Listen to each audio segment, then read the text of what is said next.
let the bass kick.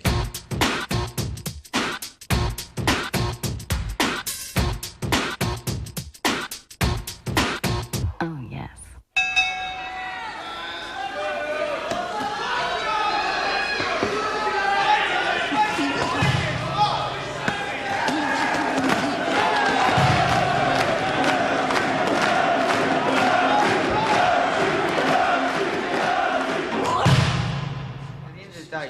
You must admit he can punch with both hands. Oh, yeah. He has knocked him out with a left hook and he's knocked him out with a right hand. I think he's a banger. For featherweight, he's a genuine banger. I think because he's so fast, for one, and he's unorthodox. You don't know where they're coming from. And that's damage. So you can see it in his legs, can't you? Where the power's coming from. It's not the punch that knocks the guy out, it's the follow through. It's so fast. It's I know it's shot. I know it's fast. And the guy coming forward as well. Coming forward, he's got this ability. Catches him coming in. It's so fast. Speed of the shot. In the autumn of 1995, British boxing woke up with a new world champion. Naseem Hamed was to prove to be quite different from anything the public had seen before.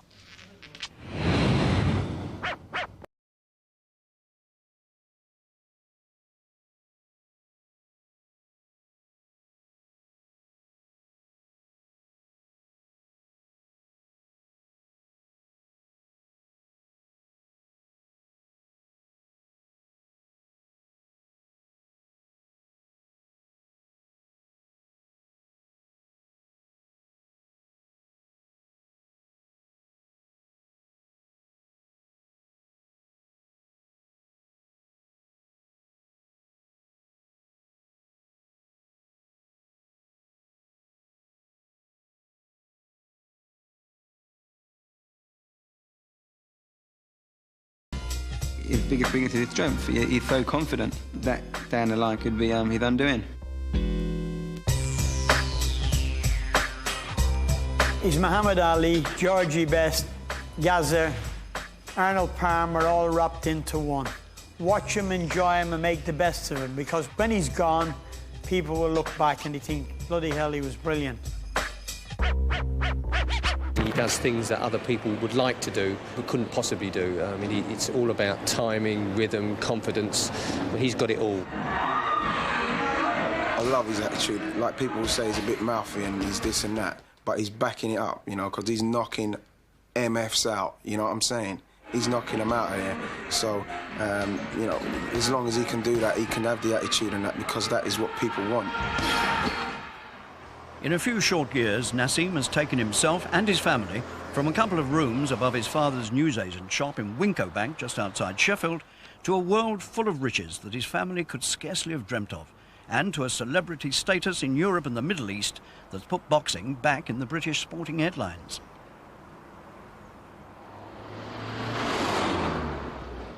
It's a far cry from the life of the man whom Hamed replaced as world champion, Steve Robinson, a journeyman fighter from Cardiff who appeared destined to fill up the cards for other fighters before he got his shot at a world title. When WBO featherweight champion Rubens Palacios stepped down for medical reasons, another fighter was needed to challenge for his belt. Robinson got the job at 48 hours' notice. We decided to just go in there and just do my best, like, you know, I had nothing to lose. So I went in there and packed my bags and took the title off him. That's the greatest moment. There's nothing else that could, you know, better that, really. It's when I put my hand up and voted me as the world champion, you know, and it was amazing, you know, the way I felt. Can't beat that. 4 successful defences followed for the Welshman, but his toughest match would be a controversial one. Naseem Hamed was fighting at super bantamweight. When he moved up to featherweight, he instantly became the #1 contender for the title. A tribute to manager Frank Warren's connections, perhaps. Certainly an opportunity for his showmanship. 12 rounds for the WBO Featherweight Championship. The first round and second and one going too bad, to be honest. But from there on, Steve's completely lost it. I mean, I know Nas was taunting him. Me and Ronnie told him what he'll do, and he done it, and he succeeded. Actually, in the ring when you're making fun, and, you know, I think that's wrong, you know. I think you go in there and do the business, you know, you go in there and box, you know, and that's important. Hamed very confident, standing square on there. Defence right down. He's talking to Robinson as well. Robinson says, OK then. He's trying to goad him into coming out of that defensive shell, and he's managed to do that, I think. Now Hamid's trying to open up, and look at Robinson trying to close the range. There's no way that I wanted to ridicule him in any way, or wanted to make him look funny in any way. All I wanted to do is go out there and outbox him and just show 17 or 16,000 people that I was a champion of the world. I think Robinson always got him. Down goes Robinson for only the second time in his career. When I actually fought Hamid, he didn't make things too good for me, you know, because the way he fights and the way he makes fun and everything, which made things worse for me. But you know, on the day, he was a better man on the day, like, you know. And I think the referee stopped it.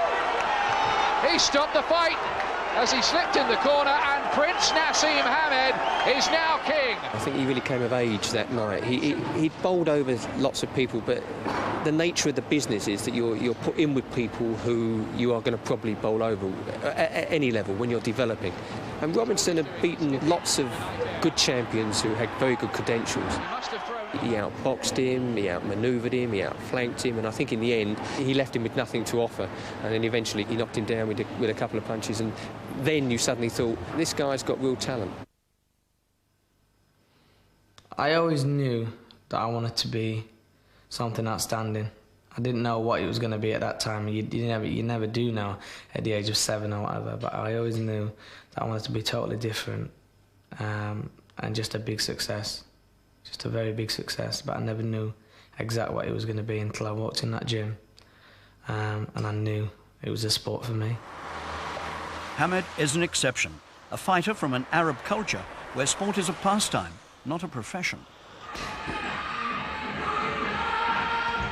Arab families think it's wonderful if their kids go into sport, but they don't really believe that it's going to be their main job in life. It's all right for them to go and play football or do a bit of boxing and whatever, but they don't ever envisage that they're going to go and make it into the sort of professional area.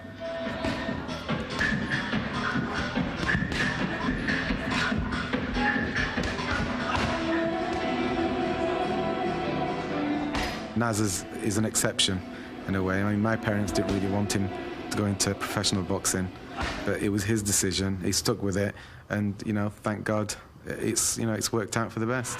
Hamed has spent 2/3 of his life training under the watchful eye of Brendan Ingle, the laconic Irish trainer whose gym is a haven for disaffected youth. I've got the best trainer in the world. Such a great man. I mean, Brendan, from an early age, as in from 7, trained me. That's me done. That was so hard. So hard. He's practiced in here 7 days a week. It hasn't come easy. He's done it the hard way. He's gone up and down the motorways with like a lot of other people, but he's never been out of here. 7 days a week for nearly 14, 15 years. Brendan used to take him to shows. I mean, he'd have fighters on shows all over the country, small hall shows, and he'd have this little sort of urchin of a kid. He'd take him so he could learn. He'd sit him up on the balcony, and he'd be sitting there at 11 o'clock at night, all during those early years, watching, learning the trade. It just became easy to me. It became so easy that it was an everyday life thing, just like getting up in the morning, going straight to the bathroom and doing what you do in the bathroom, you know. I realised that I was very, very good at it, and I realised it was going to be my living. I've got kids like Naz, they've come in here and they didn't know their left foot from the right hand, and you start teaching them. Everybody helps one another here. And look at the mix, from blacks, whites, you know, Asians, Ligrish, all sorts. All the problems, the mismatch of human nature comes in here, and you finish up, as you start out as a boxing trainer, you finish up as a mother, father, aunt, uncle, solicitor, priest. You know, you're doing the whole lot in here. One fighter come in one day, he said, I've got a big problem. He says, you know, what is he? I says, well, I'm a bit embarrassed. So once you say he's a bit embarrassed, it's sexual. I says, what's up? He said, I've got done for flashing. What do? So you do 1, 2, and then you turn, leave it there, 4, 2, 3, 4. The hard work has paid off. As world champion, Naseem Hamed now earns more than any other British-based fighter, and the endorsements keep rolling in from around the world. The biggest to date, Adidas.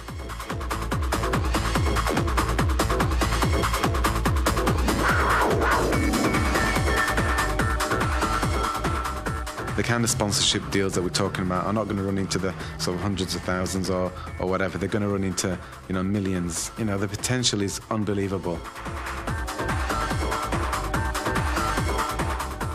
As soon as that bit down there has gone off, it'll be okay. But in a profession where you're only as good as the result of your last fight, you have to make your money when you can. The latest project, a limited edition of life-size statues. Hey, that's going to do the lot, that is.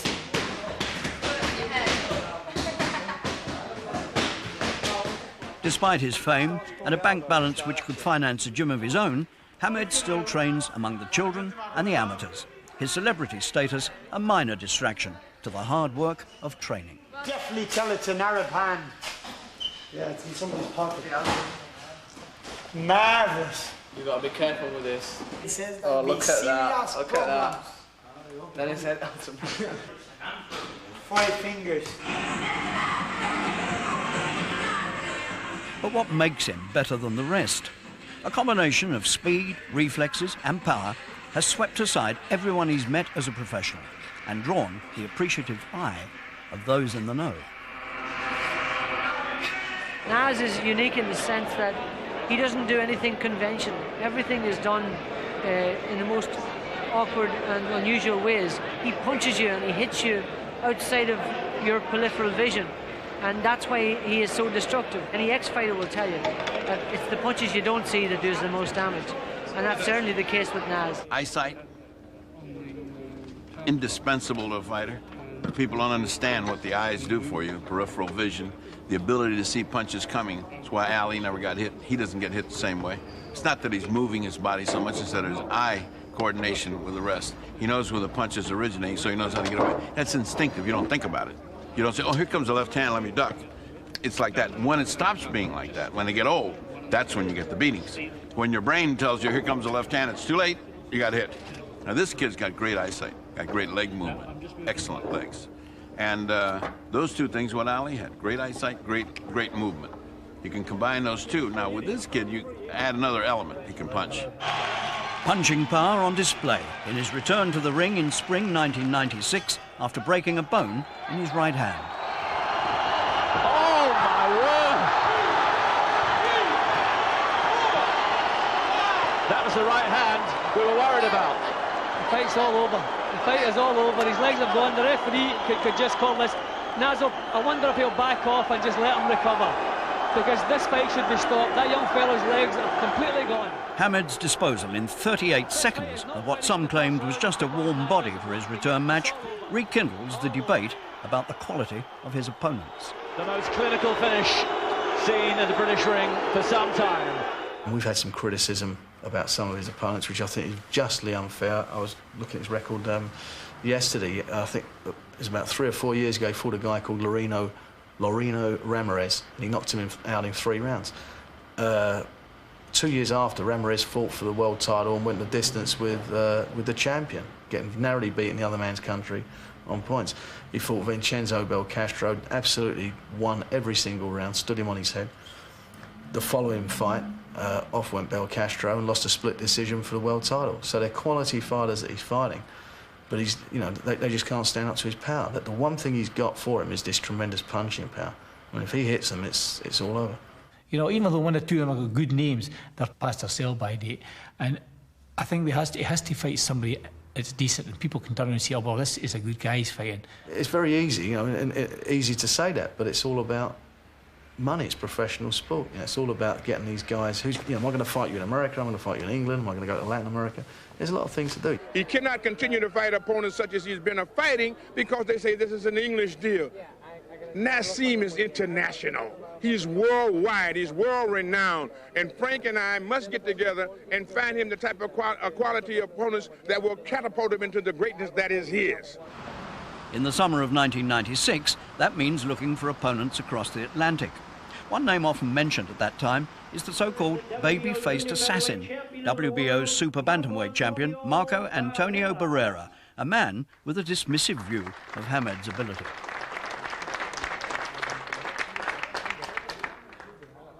Bueno, yo creo que sus características de él son muy buenas como para un circo, pero no para un cuadrilátero.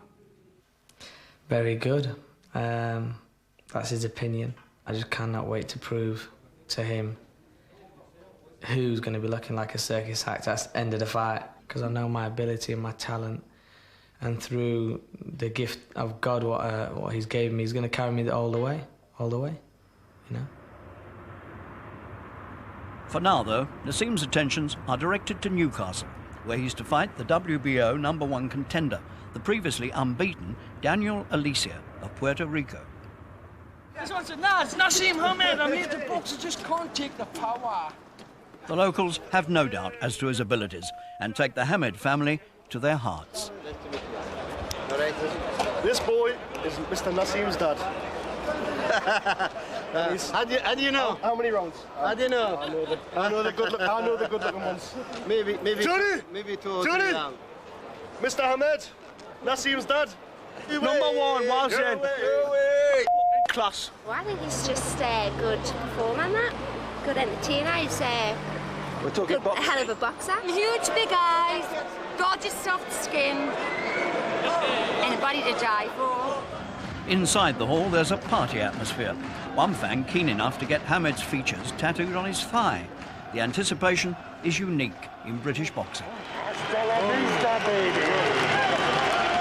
When I'm about to box, it's brilliant because you're getting such a buzz from people knowing that you're just about to fight.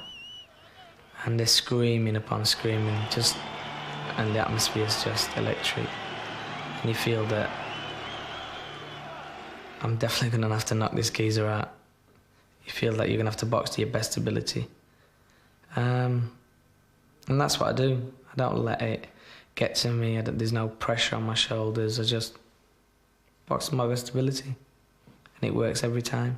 35 seconds, Prince Naseem. Two unbeaten fighters, Hamed yet to be knocked down in his professional career, but surely in a higher league to Alicia. Remember, even a battle-hardened fighter like Steve Robinson, who'd had several world title fights, could barely lay a glove on Prince Naseem. But Alicia looks full of ambition here and belief. Yes, and certainly he's not psyched out in any way. Good Right hand again. Oh, he's got him down! Naseem is put down. He got very careless. He thought he could just walk through everybody and blast them out. He answered a good big question at me, what's his temperament going to be like? 3-8 count, down for the first time in his career. What about this in the first round? Good solid right hand there. Oh, left hook, and down goes Alicia. There's the answer. And he's in a bad way. The next round he got himself together and done what he had to do, and that was to take out a very good young fighter. Knocked down in both rounds so far. Heavy right, and the left, and I don't think he'll get up from that. It's called off. The fight is over. The post-fight press conference shows another side to Hamed's character. Got caught. Tested the floor out for him. When I took the shot, I knew exactly where I was. I went down. As you do, I'm only human. Were you worried when you went down tonight? Was I worried? Yeah. Did I look worried? No. No, I wasn't worried at all. You get hit, you get up, you white your lips, let's do it. He did all right when he got knocked down here, but that 8th round, the kid nailed him with 3 straight right hands going down. If he had had any brains and used his left hand, he could have cleaned his clock. He gets away with it. He's just a one-off. He's off balance, he lays back, he gets no power off of his feet, and yet he lets them come on, and all of a sudden, bing, it's all over. Right, and the left, and I don't think he'll get up from that. It's called off.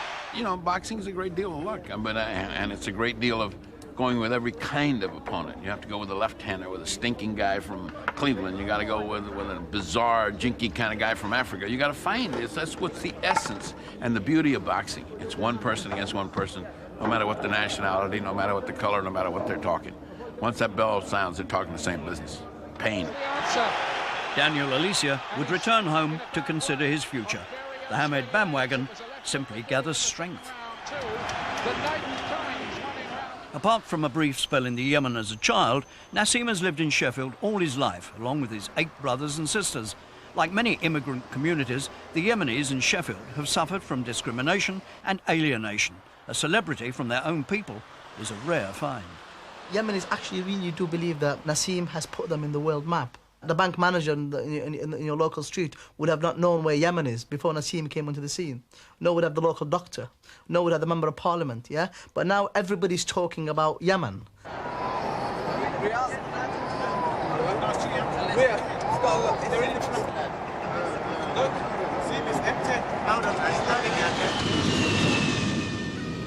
Naseem's father left Yemen on a boat through the Suez Canal to find work in the Sheffield Steelworks. Now, when he returns with his son to his homeland, it's first class, courtesy of the president, back to a people who see Naseem as their first ever sporting hero. In Yemen, Hamed is the equivalent of Alan Shearer, Linford Christie and Damon Hill, all rolled into one.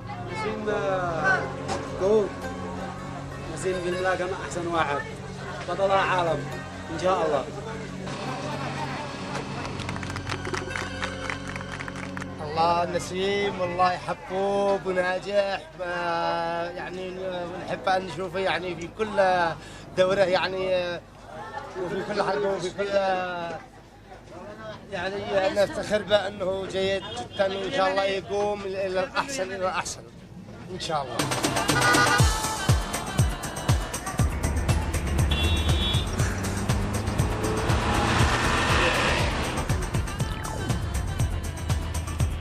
لاعب يمني ممتاز شجع يمني كويس نسيم.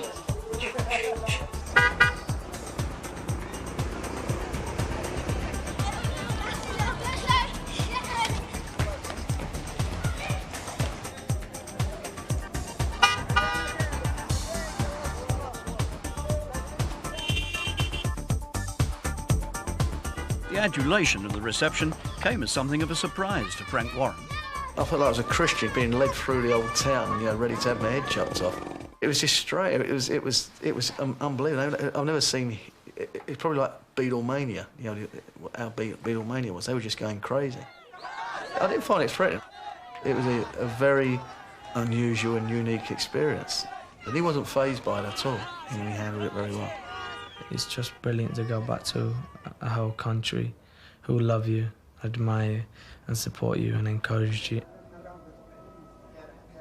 Hamed's fan club includes the president, Ali Abdullah Saleh. Our village that we're from in the north of Yemen has never had electricity and water and that kind of thing. Now, when we sort of visited the village, we really wanted electricity, running water, you know, the whole infrastructure to be sort of organised and set up properly.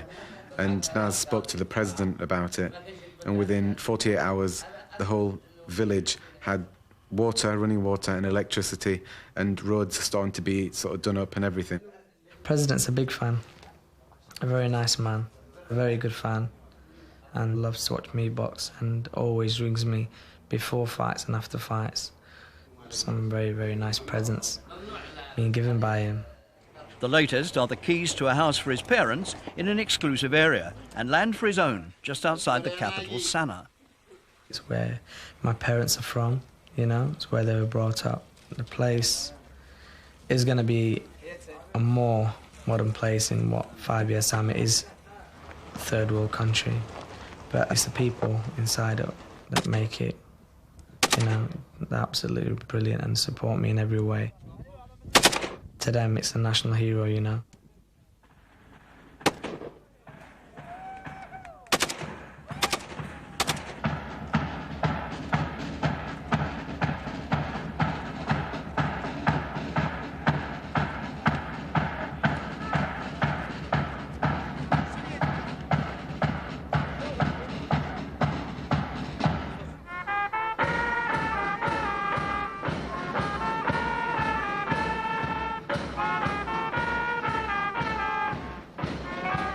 Yemenis are passionate about Hamed. He's even on their stamps. And in return, he's passionate about his parents' country. he's financing a gymnasium in Sana'a in the hope of producing a Yemeni to represent his country in the Olympics. You're meant to do it backwards.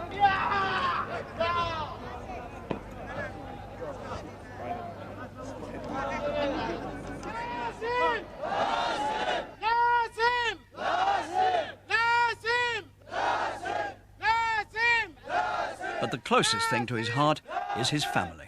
I've got 4 brothers and I've got 4 sisters. And my brothers and my sisters mean the world to me. But I've got 2 brothers that work for me at the moment. My elder brother, Riyadh. The guy's just got it so much upstairs. He just knows what he's doing. Just come to have a look at it and check it out. Got my other brother, Nabil, who's the heart and soul of the fan club. And he does a very, very good job. He's very on the ball. Join Naz's fan club. Join the fan club and you end up like me and him. Rich, join the fan famous, club. It's wicked, it's bad. And hopefully, I will have all the family on the payroll. Yeah, that's right. He's a typical Yemeni in many ways. He's got this art of being hospitable, this art of giving a smile when he's under pressure, this art of showing confidence. These are typical traits within Yemenis. They're great people in this sense. But I think what Naseem's done, he's revolutionised sport for the Arab world. This is him. Hey, just check this out. All I want to do is let's walk this way. I've got something to show you. And I know you've been here quite a bit and checked out the area. I mean, very nice place. See the vicinity. Beautiful. This is the owner here. He's the man. Right here. Sputnik. Come on, baby. Gonzo. Gonzo right here. And come on. Follow me. All I want to show you, Simeon, Simeon, all I want to know is, I know this guy speaks English very well and I respect him. I like his club, I like his people, I like how he is, his people, his friends. I respect, you know, respect goes out to him, but I want to know where got this table from. Because this bitch cut it himself. Look, check this out, basketball. See these here? I know for a fact that these chiseled them. I could chisel my dangling in there and fill that bitch. He chiseled the corner with a knife, right? Look at this, a proper Yemeni pool table, respect. And still, the chairman of the world, fighting out. Sheffield, England, all the way from Arabia. Yeah, man. Prince! Jesus Christ! Prince Naseem! Jesus Christ! Prince Naseem!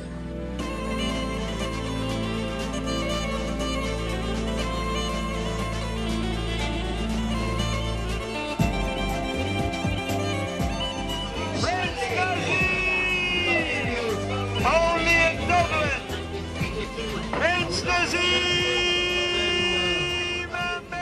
For Naseem Hamed's next fight, the whole circus has moved to Dublin. Although disappointing ticket sales mean the evening needs some more selling, Hamed's popularity among the younger generation isn't in doubt. He's a good boxer. Doesn't he go like this, doesn't he? Oh, he's a shaper. Oh, fiction. What's a shaper? What's that mean? He does all shapes. What other things do you like about him then? Tell me. I'm going to play Ben's back and go bang. Is that what he he goes does? like this. Yeah. Remember he got knocked down and I was shocked. And then he got up and battered him, he did.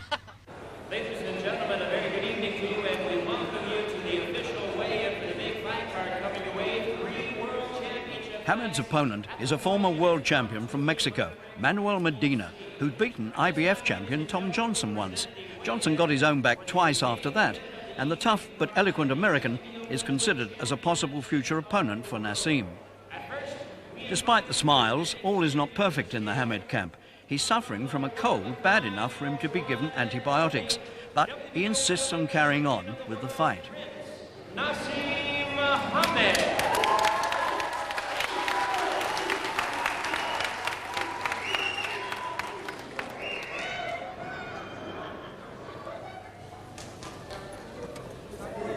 What's our weight? And our weight is 9 stone even, right? As always, Naseem is accompanied by the entourage from Sheffield, who have their own way of keeping Hamed relaxed. Really good atmosphere. Very confident. All the guys are there. We're just buzzing off each other. It's a good atmosphere, really good atmosphere. Every fighter, if you've got a group of guys you train with, and you can bring them out when you're fighting, it helps you, you know? It just makes you relax, makes you at ease. It's like bringing the gym with you, isn't it? Yeah, and it's just the same as bringing the gym, and you just continue what you're doing in the gym. It's like a when you pub come away without and beer. fighting. Men behaving badly. For one young man, that means dropping his trousers during interviews.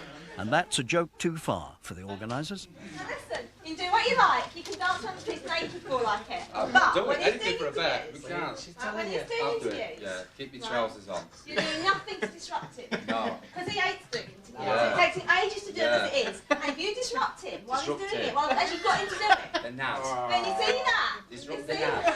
Can't disrupt the nads. You see that? No, it isn't. Lester surely cares about it. Give us the You see that?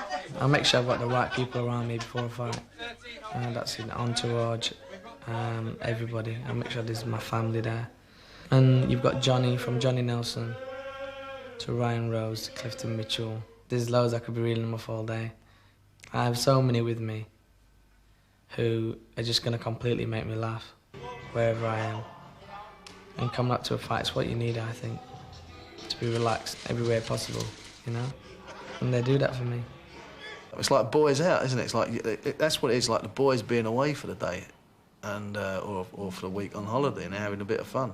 The suites that he stays in are unbelievable. I mean, yeah, when they've got something like 20 people sleeping in the suite, I think it's hilarious stuff. But any damage is down to him, and we haven't taken any cars out of swimming pools yet. That's been reminding me when I was younger going to Spain. Regular members of the entourage include former Commonwealth Cruiserweight champion Johnny Nelson and Ryan Rhodes, the youngest British fighter to claim a belt since the war. He thinks the world of Ryan and Johnny, and they're good friends to him as well. I mean, they're not arse kissers. I mean, they tell him the facts of life when they have to, and they say how it is, and he accepts that. And I think that's what friendship's all about, and they are good friends to him. And he's a good friend to them as well.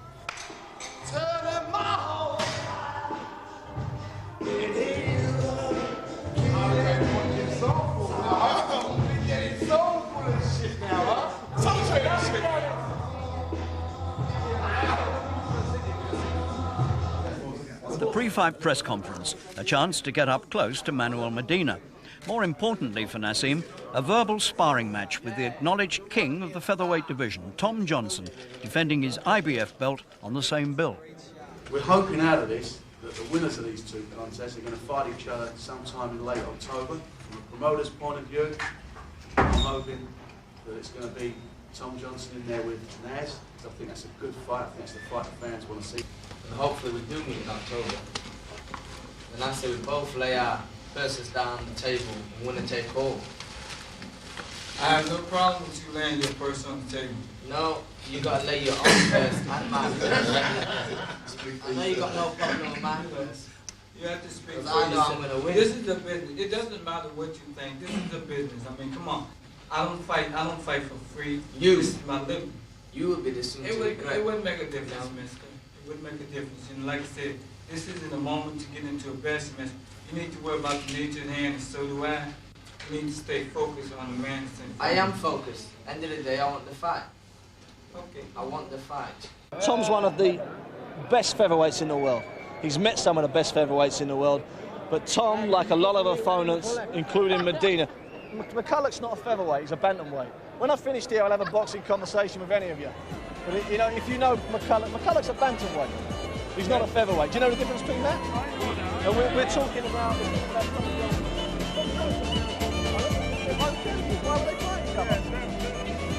You know, if anyone's got a valid question that's sensible, ask it.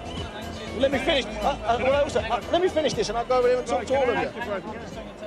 This fight in Dublin against Manuel Medina, this is his biggest test by far. It's an incredible test. Medina, I don't believe, has the punching power to hurt him.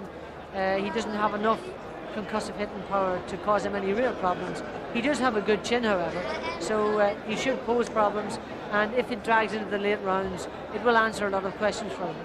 Me siento bastante bien y pues como Naseem espero un resultado bueno para él, pues todos, con tanto él viene a ganar, yo vengo a ganar y primero que nada queremos dar una buena pelea. Tanto uno como el otro sabemos que tenemos que dar un buen espectáculo. Hamed, of course, has his fervent supporters in Dublin. He really is too good. He's a prince. He's a babe. He's a shaper. I like the way he dances around the ring. He's more of a ballet dancer. I think his name should be Klasnikov or something out there, because he's more of a ballet dancer. He's going, whoops. It's an important night for Hamed, the fight going live to the UK, the Middle East and the United States. But the atmosphere inside the dressing room 30 minutes before the fight is far from tense. Bongo, Jesus.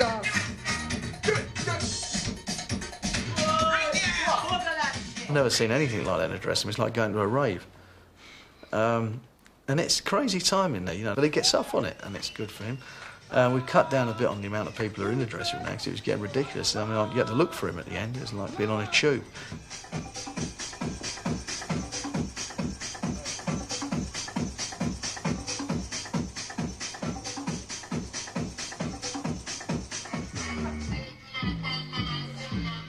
I just want such a laugh all the way, from hotels to training sessions, you know, to the weigh-in, to the press conferences. I just want a big laugh all the way.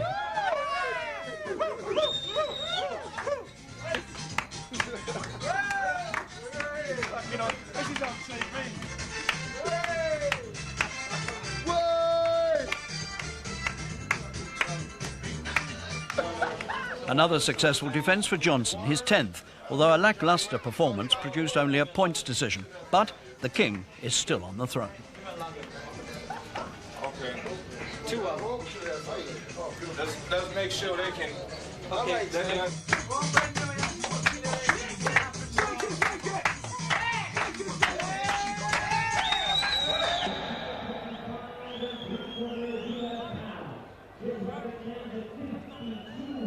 And then when they say you're on, I'm on.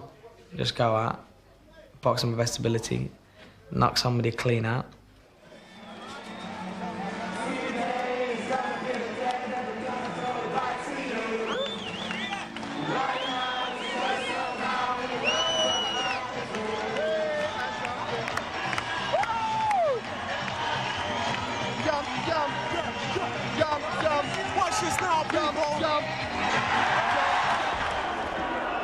Hamed had predicted his favourite round, the second, as the one he'd ended in.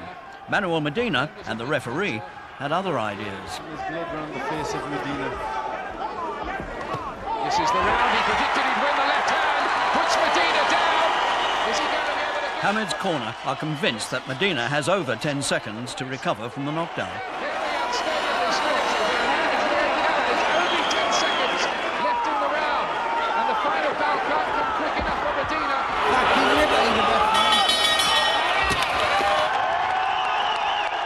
One interested spectator, Dublin's favourite, Wayne McCulloch.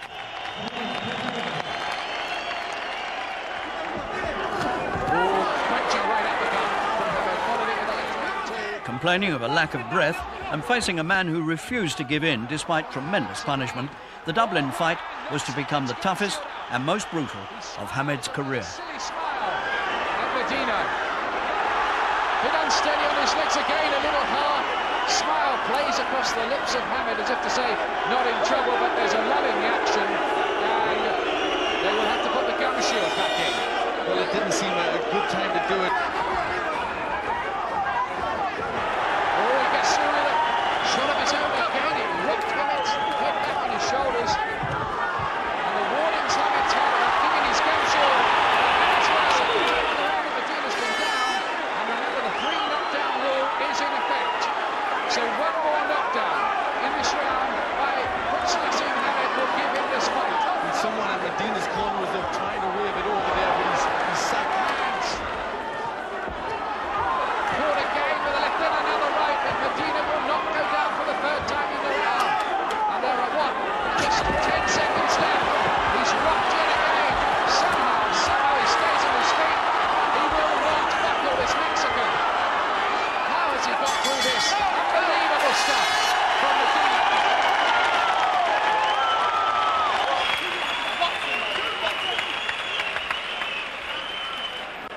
Looking almost bemused that Medina is still in front of him.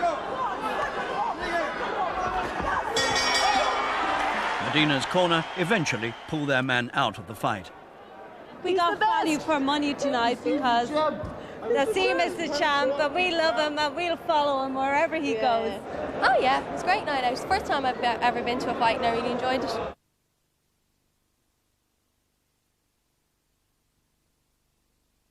great respect to Manuel Medina, 2 times world champion. You've seen his skill in there. He took some good shots. I mean, you can see his face and you can see mine. It was a great fight. But at the end of the day, I'm not making no excuses whatsoever. You can hear it in my voice. I've got the biggest cold of my life, but a champion is a champion, and a winner is a winner at the end of the day, you know? y no cumplió su promesa que iba a noquear en 2 rounds como él. All he say is he not commit his promise to knock me out in 2 rounds. Está malo ser arrogante.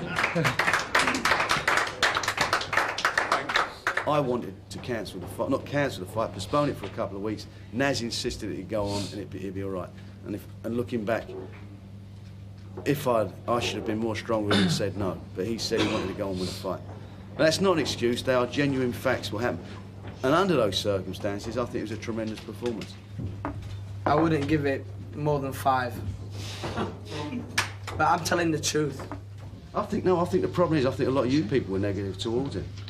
I really do think you are negative towards Naseem Hamed. A lot of you. I think, and like I've said to you, quite a few of you guys are like him and get on with him, and there's quite a few people there who'd like to see him get his ass kicked. I was very surprised by the reaction of the press in the post-fight press conference.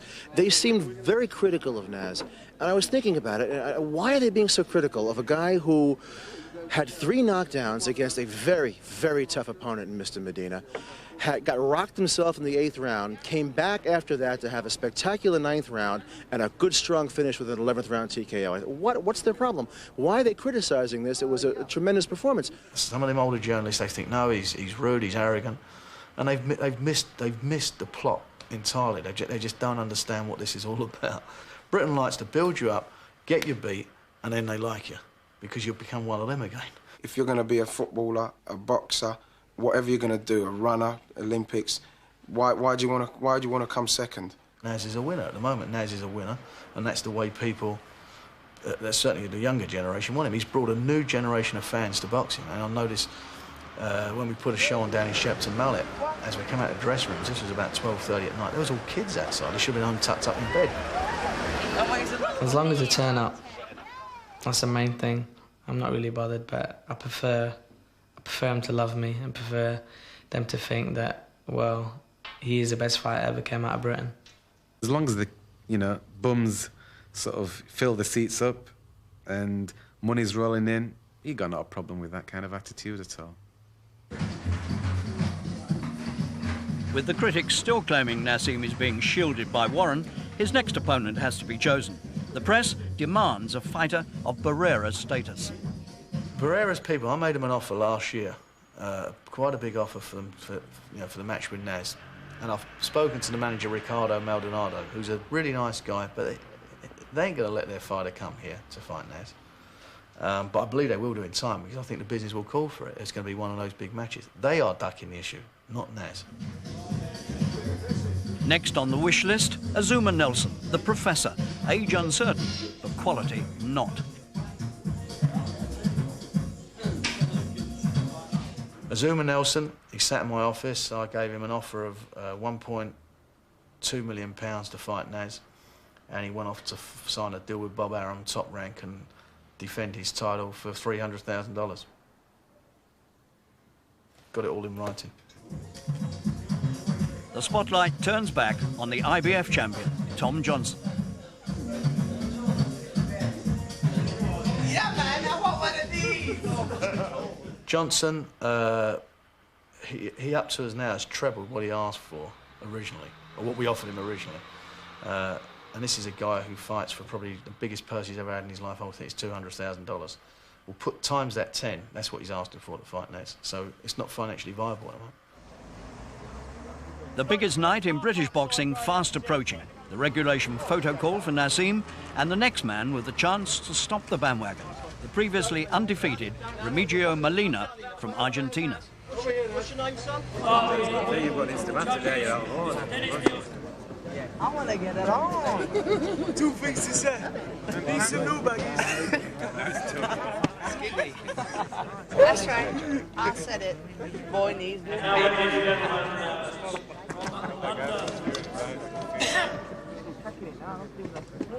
This is for the WBO Super Middleweight Championship between the British Isles' favourite 2 warriors.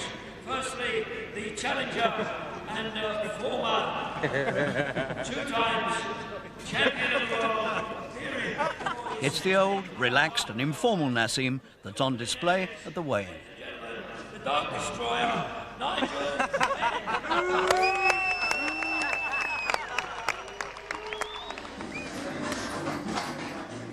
Sharing the billing with Hamed is the rematch between WBO super middleweight champions Steve Collins and Nigel Benn. For a fully fit Naseem, it's a chance to show what he can really do after the difficulties of the summer.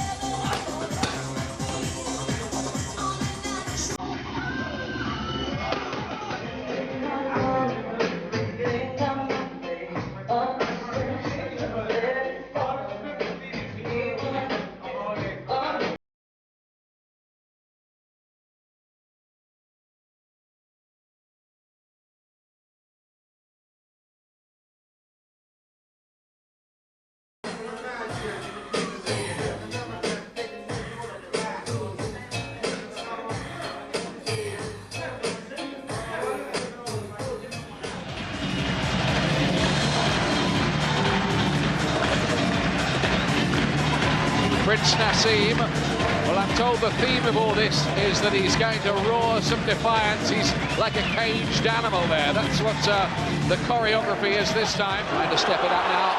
Fast punches, good ones, and he's got him going here. A big right hand, he walked onto that. Molina took those punches extraordinarily well. How has he not gone down? At the moment, Naseem's doing what he wants. Right hand and a thunderous left. Molina, I don't think is going to be able to carry on as he's somehow got to his feet. His eyes were in orbit. He looked to us at ringside. His powers of recovery, remarkable. 3/4 of a minute left in the round.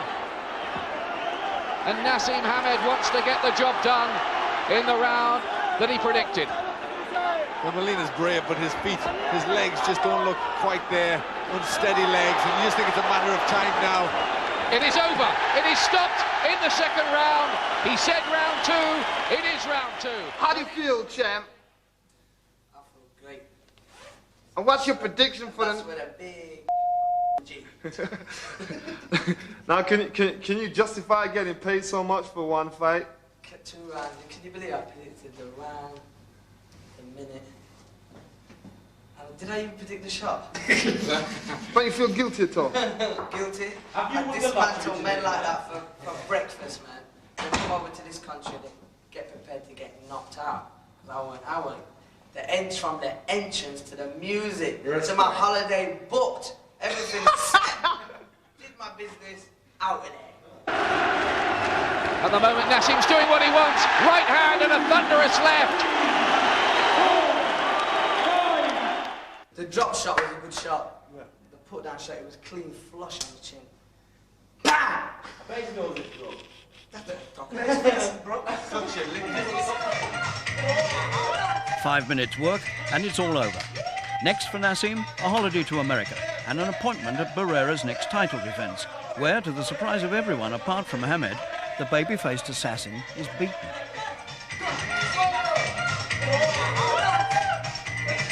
Molina goes back to Argentina with one wish.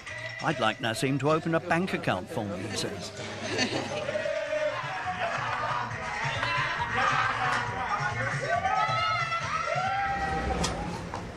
Hamed has other business to attend to as well, on the other side of the Atlantic. It's a message reinforced by his first commercial for Adidas. You will come. You will fall before him. You will listen to what he has to say. He will not be defeated. Listen, America. You're too late. He's already here. He is here.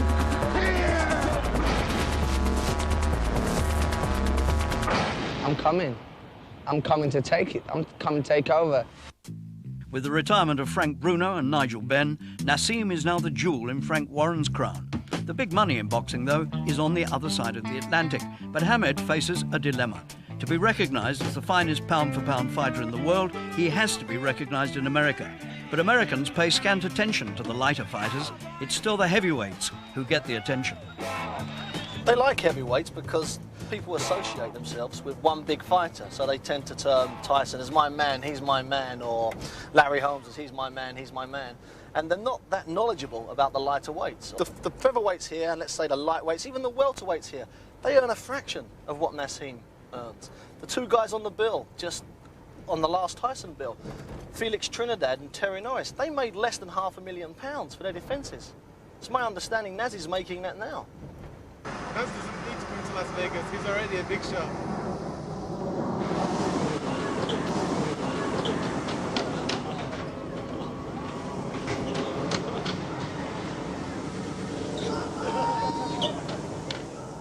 Away from the theme rides and casinos, Las Vegas is home to one man who's waiting for the night that one of his fighters takes on Hamed. With a track record which includes 19 world champions, including Riddick Bowe, his career in boxing has lasted over 60 years. Nobody knows more about a fighter than Eddie Futch. He's tricky. He makes unusual, unorthodox moves that a fighter hasn't been, his opponent hasn't been accustomed to facing before. And while he's trying to figure out that move, Naseem comes up with another one. I think that he can remain a top fighter for a number of years. Say, it all depends on how long he wants to be around, how hard he works for it, and how well he's matched. But right now, he's right there at the top. As the boxing circus gathers for the next Tyson fight, Tom Johnson reflects on his last performance. You are Boom Boom. I am the hitman. When you want to come up and see me, step up to the plate. But Naseem awaits. Till he faced me, he will never, ever be able to accept himself competitively being the best featherweight in the world. Although he ultimately may say he is, he knows the fact that he's accepted the second best. He calls himself the prince. That's where he know I sit on the throne, because I'm the king of the featherweight division. And unless you face me, your mind will never be set free. Finally, the deals are done. Johnson will travel to London to put his belt on the line. As the fight is announced, Hamed seems unconcerned that he'll be fighting the man the American press still rate as #1. Fans want to get snapped up and get one of these because they're wicked. They cost £20,000. That doesn't matter. Money is no object.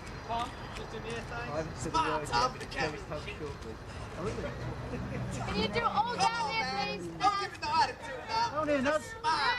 Can I ask Tom Johnson, did it take much persuading to bring you over here to fight Naseem? No, it wasn't much persuading. I've been on the quest of proving that I'm the best featherweight in the world for the last 3-4 years, and this is the one step, the second step in proving that. When I claim this title, I'll go and get the other two, and I'll be the general in the featherweight division. We'll see about that.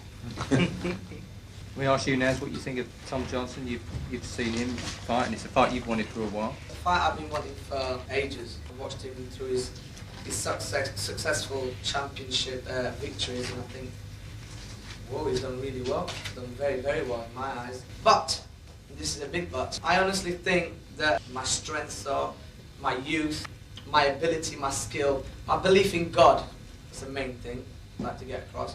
That it all has to end, I'm afraid, on February the 8th. And I will be the new featherweight king. Usually not shy in predicting what's going to happen to all your fights. What do you predict for this one then? I don't blink in round 2, that's all I'm saying. I certainly don't want Tom to blink in round 2.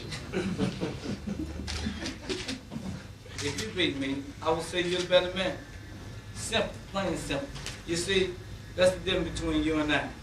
You made a comment that you had a cold in the Medina fight, this and that, You could see it on me. And You could if see it, it on me. and I if don't it- box like the that. the same Mendini that you struggled with, that I beat with 2 broken hands when I won the title. Listen, I took that fight with 2 broken hands. You can and tell walked these. out of the ring, jumped on the work. You can tell these Don't people ever as much as you underestimate. want. Don't ever I underestimate. do believe on 8th of February I will knock you out. I believe you will too. All right, in the ring I'm talking about, I'm knocking you out. I believe you will That's too. what I believe. As long as you believe that, and I believe that, then we ain't got no problem. You just told the press now that you do believe that too. I said the 8th of February, year 2000. I didn't believe that. Is that what you said? What did you say?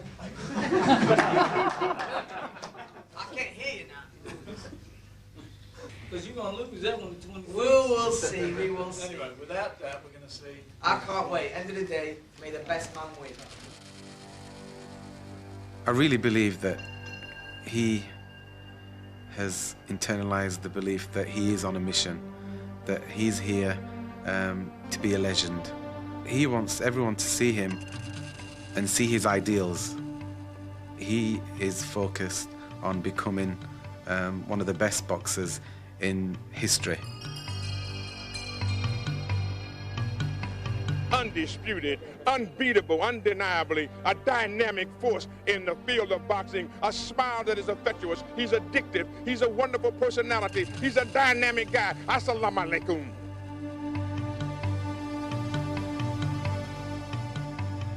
A great champion is a very eclectic mixture of characteristics. Yes, you've got to have the goods in the ring, but what separates those fighters from the superstars of the sport is personality. And Naz has buckets of personality. He has personality by the court.